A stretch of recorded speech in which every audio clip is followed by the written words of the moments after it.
Evangelho de Lucas, capítulo 17, versículos 11 a 14. Assim diz a palavra do Senhor aqui. De caminho para Jerusalém, passava Jesus pelo meio de Samaria e da Galiléia.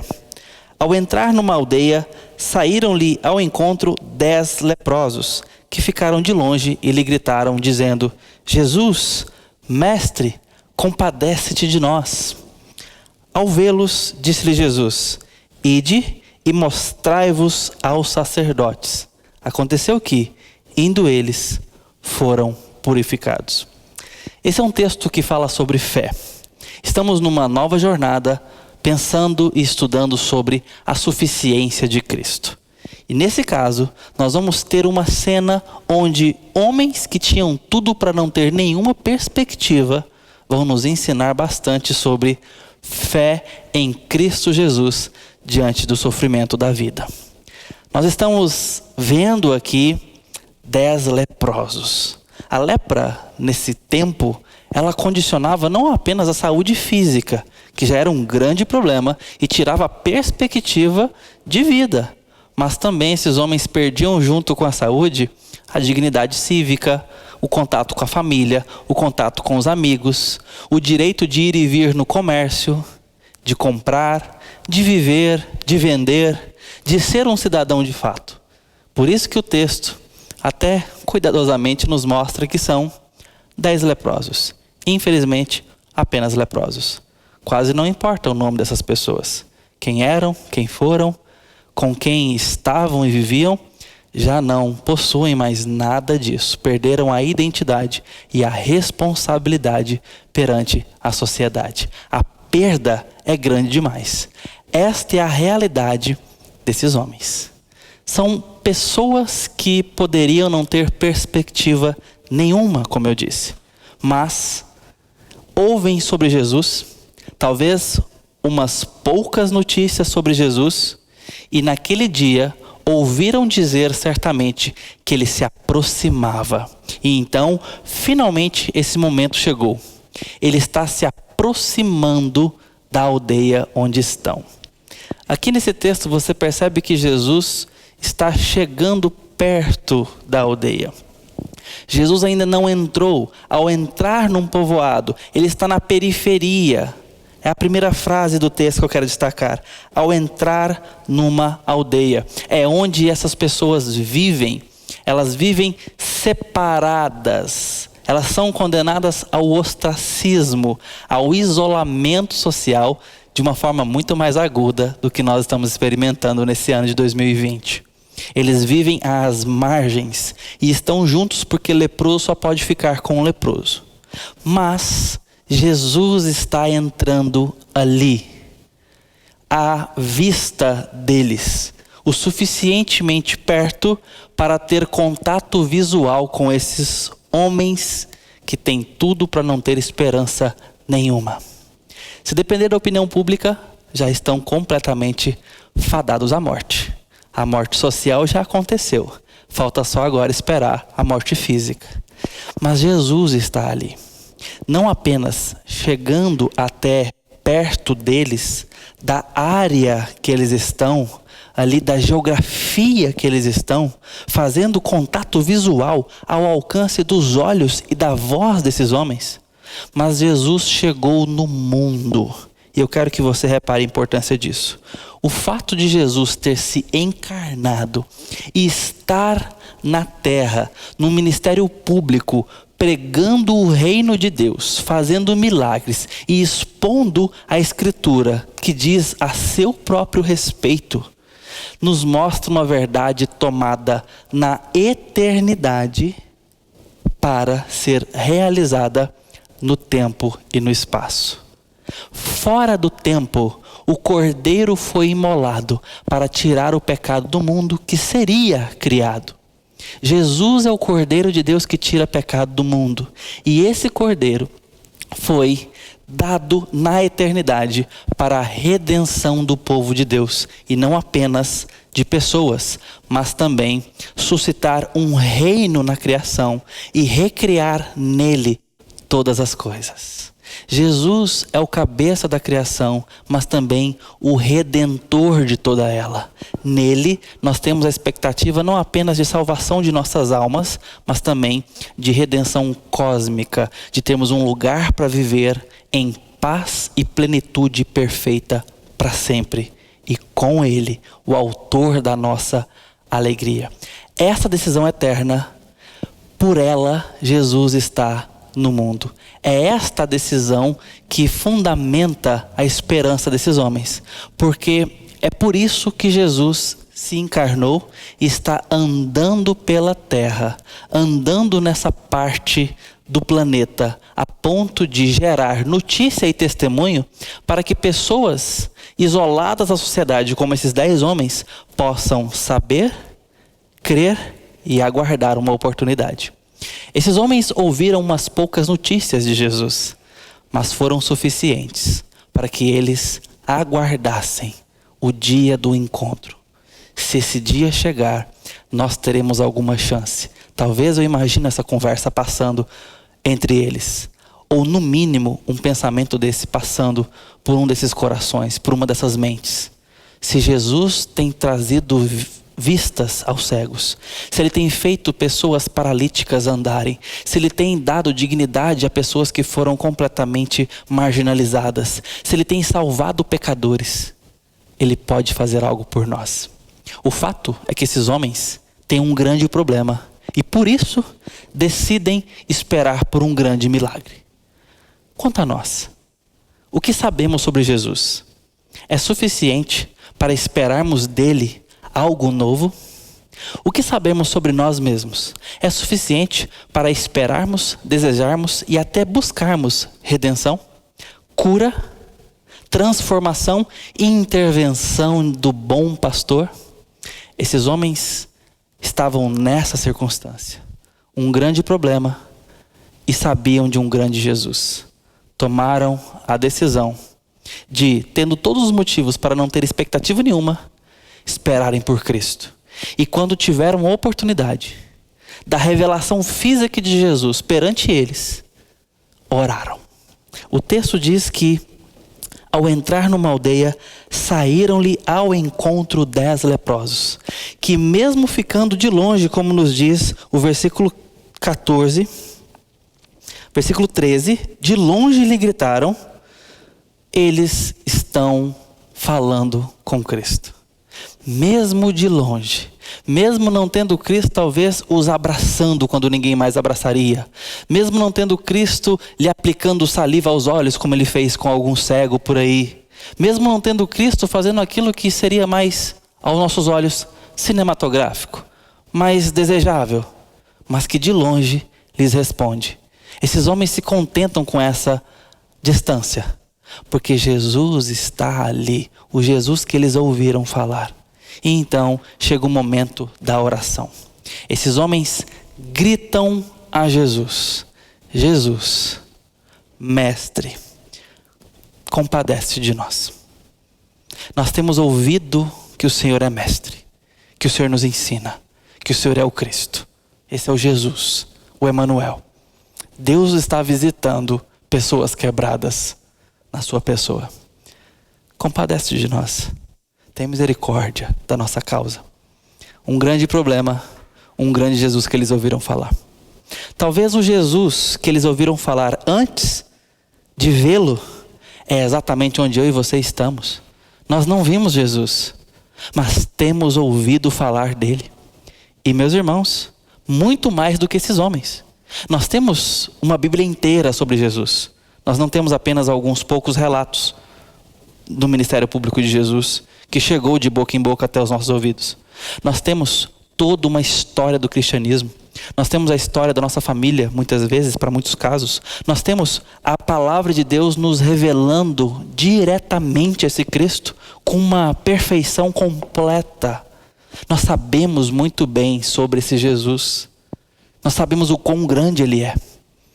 Mas às vezes, parece que os nossos problemas ou consideramos maiores do que Cristo, ou simplesmente esquecemos de Cristo no processo e do que ele é capaz.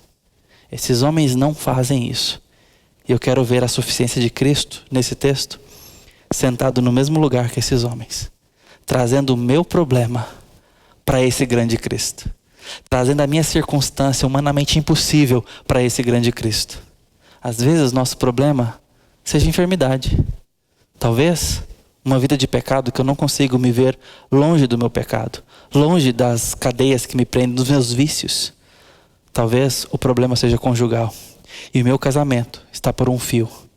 Talvez o meu problema seja minha desordem financeira.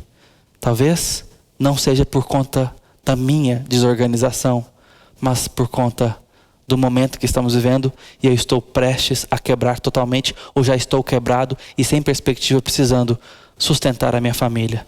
Seja qual for o problema, seja qual for a dor, nós precisamos olhar a dor desses homens e ver que ela era grande. Era tal que eles podiam ter perdido a esse ponto toda a perspectiva de vida. Mas eles não fazem isso porque ouviram falar de Jesus. O que nós vamos fazer com o nosso problema à vista do Jesus revelado na Escritura? Nós precisamos aprender com eles. A primeira coisa que eles fazem é esperar por Jesus. A segunda coisa que eles fazem é gritar por socorro. Esses homens não têm direito de fazer isso. Nós não temos direito de gritar a uma autoridade. Nós não temos plenos direitos de fazer isso. Nós pedimos, solicitamos. Mas gritar por alguém é algo um tanto quanto exclamativo, um tanto quanto agressivo, socialmente falando. E esses homens são leprosos. Eles sabem que não podem se aproximar de pessoas sãs. Quanto mais uma autoridade pública, e no caso de Jesus, que já era reconhecido aqui, uma autoridade inclusive religiosa. Mas eles gritam por Jesus, porque eles precisam de Jesus. Eles sabem que precisam do médico, precisam de cura, precisam de remédio, precisam de quem tem as chaves para desatar as correntes, para destrancar os cadeados que os prendem. E ele tem, eles ouviram falar que ele pode. Como não buscá-lo? Como seremos salvos se não buscarmos o Salvador? Essa é a lógica desses homens. E ela faz todo sentido. Nós é que somos incrédulos demais. Impiedosos demais. Não nos curvamos, não buscamos, não dependemos, não aguardamos, não queremos ser surpreendidos, não esperamos que vamos ser surpreendidos, curados, transformados, que a nossa vida vai mudar. Esses homens esperam, eles esperam por um milagre. Eu queria muito que nós sejamos e fôssemos encorajados a esperar por mais milagres, a ter mais expectativa em Cristo Jesus, porque Ele pode, porque Ele quer, porque Ele tomou a iniciativa de se mostrar exatamente para isso, para que a gente conhecesse seu amor, seu poder, sua santidade, por nós e não contra nós.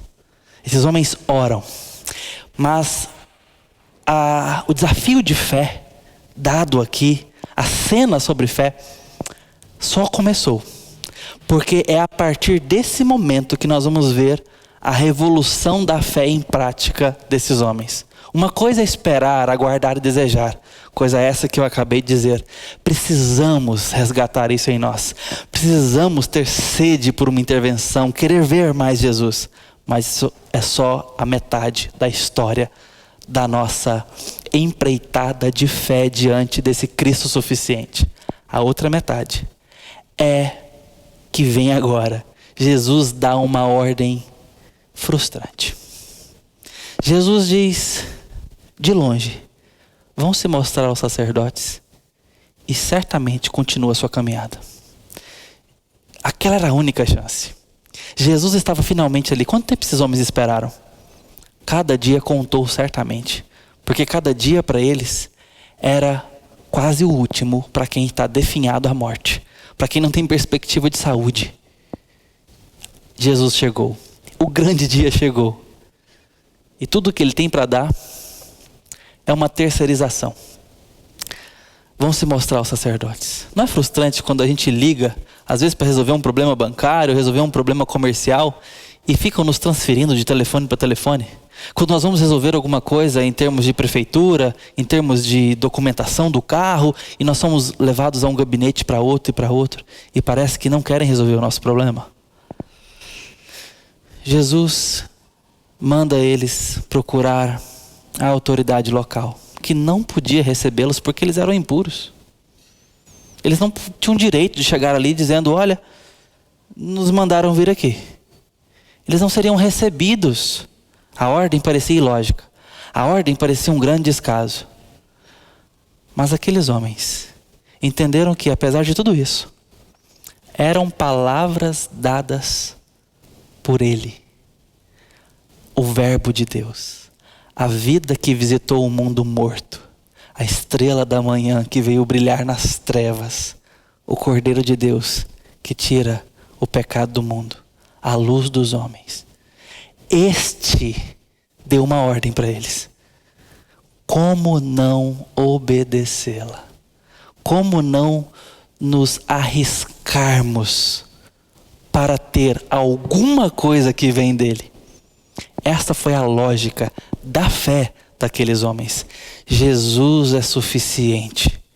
Pedro vai dizer: Senhor, basta uma palavra sua. Basta uma palavra sua. Para quem iremos, se só tu tens palavras de vida eterna? Essa é a lógica do Evangelho, das pessoas que conviveram com Jesus. E esses homens que não conviveram com Jesus, mas do pouco que ouviram, já foi suficiente para que a fé verdadeira no Filho de Deus existisse. Ou seja, Jesus é confiável. Se Ele está mandando nessa direção, não tem outro caminho de vida, não tem atalhos, não tem desvios, é por aqui.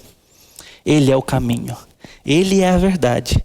E é somente nele que vamos encontrar vida. E então esses homens se contentam com essas palavras aparentemente frustrantes e estranhas e se levantam imediatamente para obedecer. O que isso nos ensina? Nos ensina que esses homens, pela fé, não esperam os sinais para depois obedecer. Eles não esperam um formigamento. Eles não esperam um sinal de que a pele vai mudar, de que o corpo vai ser transformado. Eles não aguardam nada. Eles simplesmente, como estão, no desespero que estão, na condenação que eles estão, se levantam e obedecem. Eles não condicionam o milagre. Eles não colocam obstáculos para a obediência. Eles ousam crer. Eles ousam obedecer. Muitas vezes nós esperamos alguns sentimentos para depois obedecer. Muitas vezes nós esperamos que um sinal desça do céu para depois obedecermos. Muitas vezes esperamos o resultado do milagre para depois crermos naquele que faz milagres. Muitas vezes temos esperado que Cristo primeiro resolva o nosso problema, para depois eu me comprometer com o Cristo que resolve problemas e salva a minha alma. Isso mostra que eu confio às vezes no meu sentimento mais do que no Salvador do mundo. Que eu confio nas minhas providências, em alguma coisa mágica no universo, mais daquele que criou o universo, mais do que aquele que sustenta todas as coisas pelo poder da sua palavra. Nós esperamos um sinal para obedecermos. Esperamos um arrepio para crermos. Sentimentos, uma contrição profunda. Jesus já chorou por você. Uma alegria súbita. Espera a salvação primeiro. Espera o milagre primeiro. E você vai ver o sorriso que Jesus pode desenhar no seu rosto. Olha, o fato é, não confie em nada, nem em ninguém, antes de confiar em Cristo. Cristo precede tudo, porque é Ele quem pode resolver tudo em nós. Estes homens, na ruína em que estão, entenderam isso. Talvez precisemos de problemas maiores, ou de levar nossos problemas mais a sério, para reconhecermos a oportunidade ímpar que temos em Cristo. A salvação singular que temos em Jesus. E a possibilidade que temos de total reversão, transformação, que vem do Mestre, o Cordeiro Santo, que tira o pecado do mundo. Então, na obediência, poucos passos foram suficientes para esses homens serem completamente purificados. Diz o texto que, indo eles, foram purificados. Isso é a prova do que o Evangelho diz lá em Atos, que os sinais seguiam os que criam. Sinal segue obedientes. Sinal seguem os que creem e que andam pela fé. Nós não andamos atrás de sinal. Os sinais que nos sigam enquanto estivermos consagrados a Cristo, dependentes e obedientes. Eu quero dizer para você hoje que poucos passos de obediência em Cristo Jesus, na aliança com Ele, em rendição e arrependimento de nossos pecados, e obediência à palavra, serão suficientes para nós vermos quem Cristo é na nossa vida e o que Ele pode fazer. Hoje é dia de você pensar a sua fé, pensar o quanto Cristo é suficiente. Eu clamo a você que se entregue a Cristo, que se renda a Ele, que o obedeça, que se curve diante da palavra dEle e da sua amorosa soberania. Ele é o mestre, nós somos os discípulos. E esse Cristo é suficiente, não apenas para a nossa salvação, mas para a nossa vida e vida prática. Ele pode fazer um milagre hoje na sua história. Creia, espere, peça e lhe obedeça. Por mais que pareça estranho os caminhos que Ele aponte, esses são os melhores caminhos, porque são os únicos caminhos de vida, os caminhos dados na vontade de Jesus Cristo, a mim e a você. Vale a pena obedecer o Senhor de nossas vidas. Que Deus te abençoe.